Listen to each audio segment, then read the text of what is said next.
안녕하십니까, 임규명입니다. 전기기사 2021년 제3회 전기기기 기출문제 해설 시작해 보도록 하겠습니다. 41번 삼상 변압기를 병렬 운전하는 조건으로 틀린 것은 답은 4번입니다. 변압기의 병렬 운전 조건은 극성이 같을 것, 건수비가 같고 1, 2차 전격 전압이 같을 것, 퍼센트 임피던스 강화가 같을 것, 각 변압기의 상회전 방향 및 위상 변이가 같을 것. 요거 암기하고 있어야 되는 내용이죠. 근데 4번은 각 변압기의 1차와 2차 성간 전압의 위상 변이가 다를 것이라고 했습니다. 네, 틀린 내용이죠. 그래서 41번의 답은 4번입니다. 자, 다음 문제 가겠습니다. 42번 직류 직권 전동기에서 분류 저항기를 직권 권선의 병렬로 접속해 여자 전류를 가감시켜 속도를 제어하는 방법은? 답은 계좌제어법입니다. 예, 이 해설 보면 계좌제어법, 계좌 권선과 저항을 병렬로 연결하여 계좌 전류를 변화시켜 속도를 제어하는 방식을 계좌제어법이라고 합니다. 42번의 답은 3번이고요. 직권전동기 속도 제어 방법은 이런 방법이 있다는 거, 이거 한번 읽어보고 다음 문제 넘어가도록 하겠습니다. 43번 직류 발전기의 특성 곡선에서 각 축에 해당하는 항목으로 틀린 것은 직류 발전기예요. 답은 3번입니다. 내부 특성 곡선은 부하와 유기기 전력과의 관계를 나타내는데 보기에서는 무부하 전류와 단자 전압이라고 했죠. 그래서 틀린 내용이 되겠습니다. 나머지는 맞는 설명이겠죠. 그래서 1번, 2번, 4번 한번 읽어보시고 다음 문제 넘어가도록 하겠습니다. 답은 3번입니다. 44번 60Hz, 600rpm의 동기전동기에 직결된 기동용 유도전동기의 극수는? 자, 동기전동기가 이렇게 있으면 여기다가 기동용 유도전동기를 설치를 해서 기동용 유도전동기를 먼저 회전시킨 다음에 동기전동기가 운전속도까지 도달을 하면 그때 분리시키는 그런 전동기를 기동용 유도전동기라고 합니다. 이렇게 사용하는 이유는 동기전동기는 스스로 동작할 수가 없어요. 이게 동기전동기의 최대 단점이죠. 스스로 회전할 수가 없습니다. 그래서 다른 유도전동기를 사용해서 회전시켜 놓은 다음에 운전하는 그런 방식을 사용하는데, 이때의 유도전동기는 동기전동기보다 이극이 작은 유도전동기를 사용을 합니다. 여기 해설에도 나와 있죠.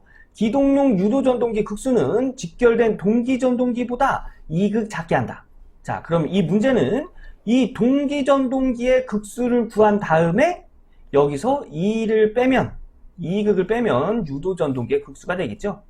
우리 동기전동기에서 극수가 포함되어 있는 공식, 동기속도 공식이 있겠습니다. 동기속도는 극수분의 120 곱하기 주파수로 구할 수 있죠. 이 극수를 기준으로 해서 식을 정리하면 얘네 둘이 자리 바꿔도 됩니다. 그죠? 그래서 극수는 동기속도 분의 120 곱하기 주파수. 이 극수는 동기전동기의 극수를 의미하죠.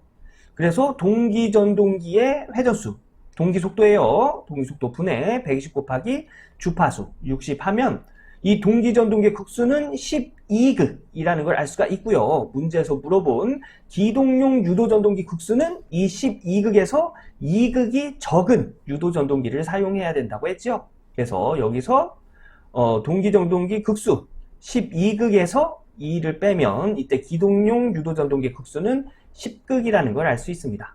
그 답은 3번이 되고요. 이 문제에서 알아둬야 될 내용은 기동용 유도전동기는 기동시키는 동기전동기보다 이극이 작아야 된다는 거. 요거 하나 암기하고 다음 문제 넘어가도록 하겠습니다. 그리고 동기속도 구하는 공식, 이것도 암기하고 계셔야겠죠. 요거 두 가지 암기하고 다음 문제 넘어가도록 하겠습니다. 45번 다이오드를 사용한 정류 회로에서 다이오드를 여러 개 직렬로 연결하면 어떻게 되는가? 답은 4번이 되겠습니다. 다이오드를 과전압으로부터 보호한다. 즉 다이오드 이렇게 그리죠. 이렇게 그립니다. 얘네들을 이렇게 직렬로 연결하게 되면 이런 식으로 직렬을 연결하게 되면 전압이 분배되기 때문에 전압이 뭐 1번, 2번, 뭐 V3번 뭐 이런 식으로 전압이 이렇게 분배되기 때문에 과전압으로부터 다이오드를 보호할 수 있습니다. 그래서 답은 4번입니다. 자, 다음 문제 가겠습니다. 46번 4극 60Hz인 삼상 유도 전동기가 있다. 유도 전동기입니다. 유도 전동기가 있다. 이 전동기는 1725rpm으로 회전하고 있을 때 2차 기전력의 주파수는, 즉 2차 기전력이라는 것은 회전자의 기전력을 의미합니다. 회전자. 그래서 이 회전자의 주파수를 물어보는 문제지요. 자, 유도 전동기에서 회전자의 기전력의 주파수, 즉 2차 기전력의 주파수는 이렇게 구해요. 입력된 주파수에다가 슬립을 곱해주면 회전자의 주파수, 즉 2차 주파수를 구할 수가 있습니다. 자, 문제에서 1차 입력된 주파수, 얘가 1차 주파수죠. 1차 주파수는 문제에 줬는데 이 슬립은 문제에서 주지 않았죠. 그래서 슬립을 구해야 됩니다. 유도 전동기에서 슬립이 들어가 있는 공식 중에 이런 공식이 있죠. 회전자의 속도는 1 마이너스 슬립 곱하기 동기 속도. 그죠? 이 공식에서 슬립을 기준으로 해서 식을 정리하면 이렇게 정리할 수 있어요. 이쪽으로 이렇게 넘어가죠. 그럼 1 마이너스 슬립은 동기 속도 분의 회전 속도. 여기서 플러스 1을 넘기면 마이너스 1이 되겠죠. 그래서 동기 속도 분의 회전 속도 마이너스 1. 근데 우리는 슬립을 구하는 거지 마이너스 슬립을 구하는 게 아니죠. 그래서 양변에 마이너스를 곱해주면 마이너스에서 플러스가 되겠죠. 그래서 플러스 얘는 마이너스 곱해주면 플러스 1 마이너스 동기 속도분의 회전자 속도 하면 마이너스 동기 속도분의 회전자 속도가 되겠습니다. 이 1을 분모를 동기 속도로 만들어주면 동기 속도분의 동기 속도 마이너스 동기 속도분의 회전자 속도, 이렇게 정리할 수 있죠. 동기 속도 통분하면 동기 속도분의 동기 속도 마이너스 회전자 속도가 슬립이다. 이렇게 식을 정리할 수 있죠. 자, 이 식 가지고 이제 슬립을 구하는데 문제에서 1725rpm으로 회전하고 있을 때, 그러면 이 rpm은 어떤 속도일까요? 회전자 속도가 되겠죠. 그래서 회전자 속도가 1725라는 거는 알고 있는데 동기 속도는 문제에서 주지 않았어요. 그래서 동기 속도를 구하면 유도 전동기에서 동기 속도 구하는 공식 극수분의 120 곱하기 주파수로 구할 수가 있죠. 그래서 이 공식 가지고 이 동기 속도를 구하면 문제에서 주파수 60Hz 줬습니다. 그죠? 그리고 극수 4극 줬어요. 얘네들을 여기다가 넣어서 식을 정리해 보면 동기 속도는 4극 분의 120 곱하기 주파수 60Hz 넣어서 계산하면 동기 속도는 1800rpm이라는 걸 알 수 있어요. 자, 그러면 1800rpm 여기다 넣고 회전자 속도 여기다 넣어서 계산을 하면 슬립을 알 수가 있겠죠. 그래서 슬립 이렇게 1800분의 1800 마이너스 1725 하면 슬립은 0.04라는 걸 알 수가 있습니다. 자, 그러면 문제에서 주파수 줬죠. 1차 주파수, 입력 주파수를 의미하는 겁니다. 여기다가 우리가 구한 슬립을 적용을 하면 0.04 곱하기 60, 0.24가 아니고 2.4입니다. 요거 수정 부탁드릴게요. 그래서 보기에 2.4와 비슷한 걸 찾으면 1번에 있네요. 2.5. 그래서 답은 1번이 되고요. 요 밑에도 2.5로 수정 부탁드리겠습니다. 이 문제에서 암기하고 가야 될 공식은 2차 주파수, 유도 전동기입니다. 유도 전동기에서 2차 주파수 구하는 공식은 그 입력 주파수, 1차 주파수에 슬립을 곱해서 구한다는 거, 그리고 슬립 구하는 공식, 그리고 동기 속도 구하는 공식, 요거 암기해 두시고요. 여기서 얘기하는 2차 주파수는 회전자의 주파수라는 거, 이것까지 암기하고 다음 문제 넘어가도록 하겠습니다. 답은 1번입니다. 47번 직류 분권 전동기, 직류 전동기입니다. 분권 전동기의 전압이 일정할 때 부하 토크, 전압이 일정할 때 부하 토크가 2배로 증가하면 부하 전류는 약 몇 배가 되는가? 자, 해설을 보면 직류 분권 전동기, 직류 전동기를 의미해요. 직류 전동기에서의 토크는 이렇게 구합니다. 토크와 전류 비례하죠. 그래서 토크가 2배로 증가하면 전류도 2배로 증가해야 되겠죠. 그래서 47번의 답은 2번 2배가 되겠습니다. 자, 이 문제에서는 직류 전동기에서 토크 구하는 공식, 이렇게 되겠습니다. 이 공식은 단위가 뉴턴 메타고요. 이 공식으로 구하면 토크의 단위는 킬로그램 메타가 된다는 거, 요거 구분하셔서 암기해 주시면 되겠습니다. 자, 다음 문제 가겠습니다. 48번 유도 전동기의 슬립을 측정하려고 한다. 유도 전동기에서 슬립을 측정하려고 한답니다. 다음 중 슬립의 측정법이 아닌 것은 답은 4번 프로니 브레이크법이 되겠습니다. 이런 문제는 암기하고 가는 문제가 되겠죠. 프로니 브레이크법은 토크를 측정하는 방법이지 슬립을 측정하는 방법은 아닙니다. 그래서 답은 4번입니다. 암기하고 넘어가겠습니다. 자, 다음 문제 49번 전격 출력이 1000kVA, 전격 전압이 6600V, 전격 역률이 0.8인 3상 비돌극형 동기 발전기가 있다. 여자를 전격 상태로 유지할 때 이 발전기의 최대 출력은 약 몇 킬로와트인가?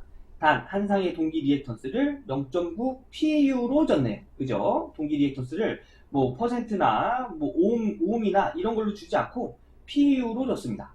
하고 저항은 무시한다.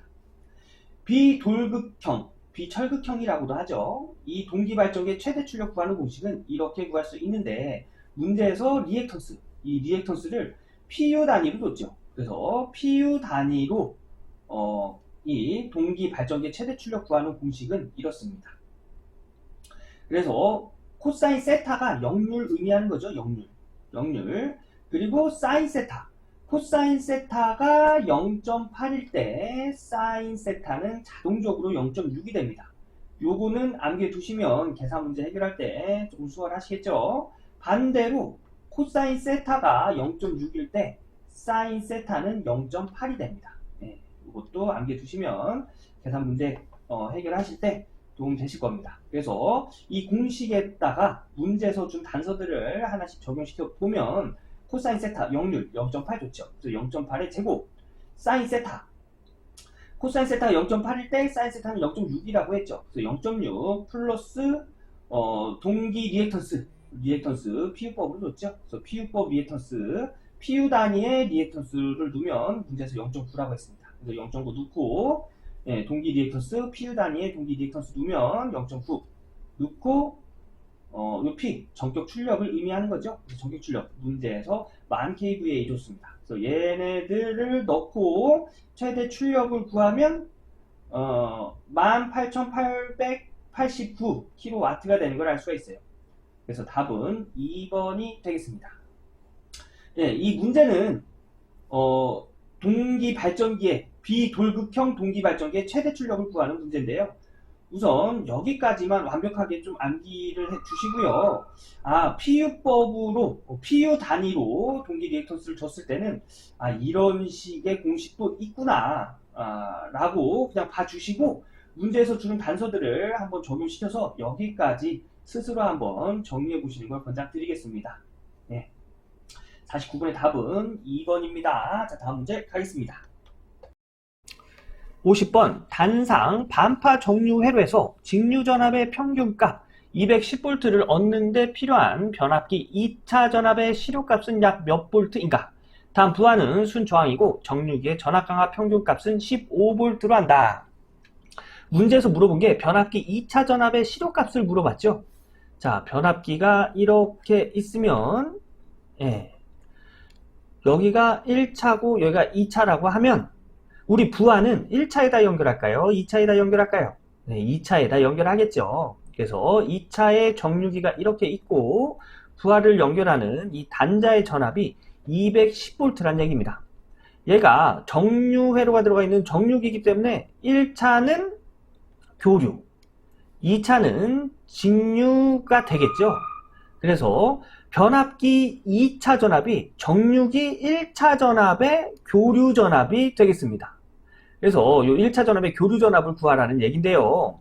단상 반파 직류 전압 구하는 공식은 0.45에다가 교류 전압, 즉 정유기의 1차 전압을 곱해줘서 구하죠. 근데 문제에서 전압 강하를 줬습니다. 이 정유기의 전압 강하. 정유기의 전압 강하를 줬을 때는 요 뒤에다가 정유기의 전압 강하를 빼줘요. 예, 이렇게 하면 요 직류 전압, 이 전압을 구할 수가 있다는 얘기입니다. 근데 문제에서 물어본 게 이 정유기의 1차, 즉 변압기의 2차 전압을 물어본 거죠. 얘 물어본 겁니다. 얘. 그러면 얘를 기준으로 해서 식을 정리해 보면, 자, ED는 0.452에 마이너스 2. 얘를 기준으로 식을 정리해 볼게요. 그럼 마이너스 2 넘어가야죠. 마이너스이기 때문에 넘어가면 더해줍니다. 그죠? 그래서 더하기 2는 0.452. 우리가 구하려는 게 이 교류 전압 2지요. 얘를 기준으로 해서 식을 정리하면 0.45 넘어가서 나눠줘야죠. 그래서 0.45분의 직류전압 플러스 전압 강하가 되겠습니다. 예, 문제에서 직류전압 210V 줬죠. 그리고 전압 강하 15V 줬습니다. 넣고 여기다 적용해서 계산해 보면 이때 시료전압 2, 즉 변압기 2차 전압은 500V가 되는 것을 알 수가 있습니다. 그래서 50번의 답은 3번 500V가 되겠습니다. 여기서 중요한 거 암기하고 가야 될 것은 단상 반파의 직류전압이에요. 직류전압은 0.45 곱하기 교류전압이라는 거. 문제에서 전압 강하를 주면 전압 강하를 빼줘서 구한다는 거. 예. 그리고 여기서 하나 단상 전파. 예, 단상 전파 정류 회로에서는 직류전압 구할 때는 0.9의 교류전압을 곱해줘서 얘는 단상 전파예요. 얘는 단상 전파. 얘는 단상 반파가 되겠습니다. 네. 요거 공식 암기하고 다음 문제 넘어가도록 하겠습니다. 51번 변압기유에 요구되는 특성으로 틀린 것은 변압기유, 유입변압기에 들어가는 절연유를 의미하는 거죠.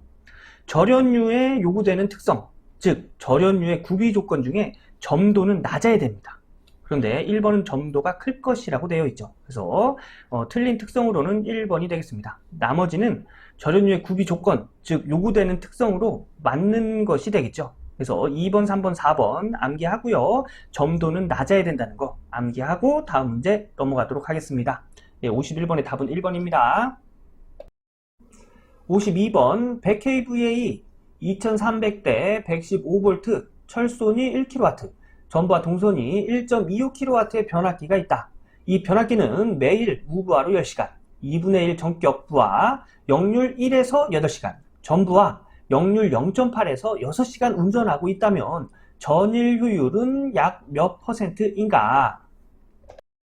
문제에서 물어보는 건 변압기의 효율, 근데 전일 효율을 물어봤습니다. 전일은 하루 동안의 효율을 의미합니다. 그래서 하루 동안의 변압기의 효율, 즉 24시간 동안의 변압기의 효율을 물어보는 문제입니다.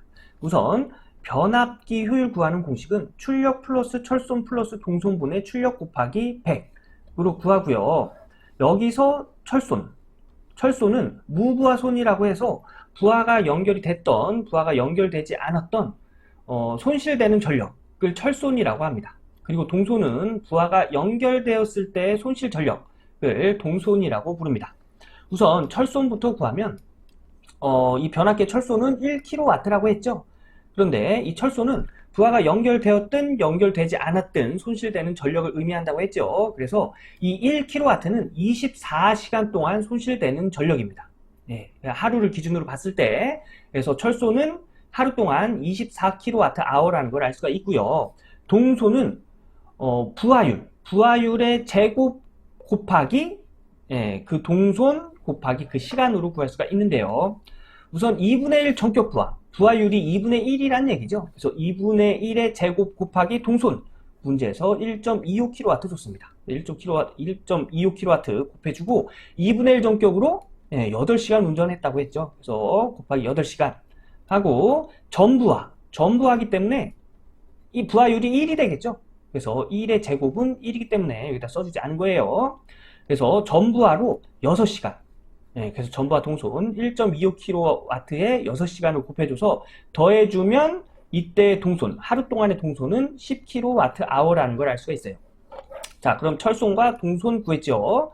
출력을 구해보면 이 부하, 정격 100kVA에 2분의 1 정격으로, 즉 100kVA에 2분의 1 정격으로 역률 1로 8시간, 그리고 전부하니까 100kVA가 되겠죠. 100kVA에 역률이 0.8일 때, 그러면 100kVA에 역률을 곱해줘야 단위가 kW가 되겠죠. 그리고 이 전력으로 6시간, 요거 곱하기 삭제 부탁드리겠습니다. 삭제. 6시간 하면 얘랑 계산한 걸 더하면 이때 출력은 880kWh라는 걸 알 수가 있어요. 그래서 출력도 구했죠. 그래서 이것들을 여기다가 적용시켜서 구하면 변압기 효율을 구할 수가 있습니다. 그래서 출력 880kWh 더하기 철손 더하기 동손 더하기 분의 출력 곱하기 100 하면 이때 효율은 변압기 효율이 되겠죠. 전일 효율입니다. 24시간 동안의 효율. 전일 효율은 96.3%가 되는 걸 알 수가 있습니다. 그래서 답은 4번이 되겠습니다. 이 문제에서 암기하고 가야 될 내용은 변압기 효율 구하는 공식과 철손은 무부하손이라고도 부른다는 거. 무부하손, 부하가 연결이 됐던, 연결이 되지 않았던 손실되는 전력, 철손이라고 하고요. 부하가 연결됐을 때의 손실, 동손이라고 이야기한다는 거, 요거 암기하고 다음 문제 넘어가도록 하겠습니다. 53번 삼상 유도 전동기에서 고조파 회전 자개가 기본파 회전 방향과 역방향인 고조파는 역방향 고조파를 구하는 공식은 이렇습니다. 이 n-m-1 여기서 n은 고조파 차수를 의미하고요. m은 상수를 의미합니다. 근데 문제에서 삼상이라고 했죠. 그래서 m에다가 3을 넣어주면 이때 삼상에서의 역방향 고조파 구하는 공식은 6n-1이라는 공식을 유도해낼 수 있죠. 자, 그러면 기본파를 적용했을 때 이때 역방향 고조파는 5고조파가 되고요. 2고조파를 적용했을 때는 이때 역방향 고조파는 11고조파가 됩니다. 그리고 3고조파일 때는 이때 역방향 고조파는 17고조파가 되는 걸 알 수가 있죠. 그래서 삼상에서의 역방향 고조파는 5, 11, 17고조파가 되겠습니다. 그래서 이것이 있는 건 2번이 있네요. 그죠? 역방향 고조파는 5, 11, 17 해서 쭉쭉 나가니까 답은 5고조파가 되겠습니다. 다음 문제 가겠습니다. 54번 직류 분권 전동기의 기동 시에 전격 전압을 공급하면 전기자 전류가 많이 흐르다가 회전 속도가 점점 증가함에 따라 전기자 전류가 감소하는 원인은 4번 전동기의 역기전력 상승이 되겠습니다. 암기하고 가는 문제죠. 전동기의 역기전력 상승이 원인이 되는 이유는 뭐냐면 분권 전동기의 역기전력을 구하는 공식은 이렇게 구합니다. 근데 여기서 이 전기자 전류가 감소하면 이 뒤의 수가 작아지기 때문에 역기전력이 상승하겠죠. 즉 역기전력이 상승이 되면 전기자 전류가 감소한다는 얘기입니다. 그래서 반비례 관계를 갖기 때문에 역기전력의 상승이 전기자 전류의 감소의 원인이 되는 겁니다. 뭐 요 내용은 암기하고 가는 내용이 되겠습니다. 54번의 답은 4번입니다. 55번 변압기의 전압 변동률에 대한 설명으로 틀린 것은 변압기입니다. 변압기의 전압 변동률은 2차 전격 전압 분의 2차 무부하 전압 마이너스 2차 전격 전압 곱하기 100으로 구해집니다. 틀린 것은 3번인데요. 3번에는 이렇게 설명하고 있어요. 인가전압이 일정한 상태. 인가전압이 일정하다는 건 전격전압이 일정하다는 얘기죠. 상태에서 2차 무부하 단자 전압에 반비례한다. 뭐가? 전압 변동률이. 그런데 식을 보면 2차 무부하 단자 전압에 비례하는 관계를 가지고 있죠. 그래서 반비례가 아니라 비례가 돼야 맞는 설명이 되겠습니다. 그래서 틀린 설명은 3번이 되고요. 1번, 2번, 4번은 변압기 전압 전압 변동률에 대한 올바른 설명이 되겠죠. 한번 읽어보고 다음 문제 넘어가도록 하겠습니다. 답은 3번입니다. 56번 한 상의 유도 기전력이 6000V인 동기발전기에서 1분간 회전수를 900rpm에서 1800rpm으로 하면 유도 기전력은 약 몇 볼트인가? 자, 동기발전기에서 유도 기전력 E와 주파수는 동기 속도의 비례 관계를 갖습니다. 근데 문제에서 물어본 게 유도 기전력이죠. 그래서 동기 속도와 비례 관계, 즉 동기 속도가 2배 증가하면 유도 기전력도 2배 증가한다는 얘기예요.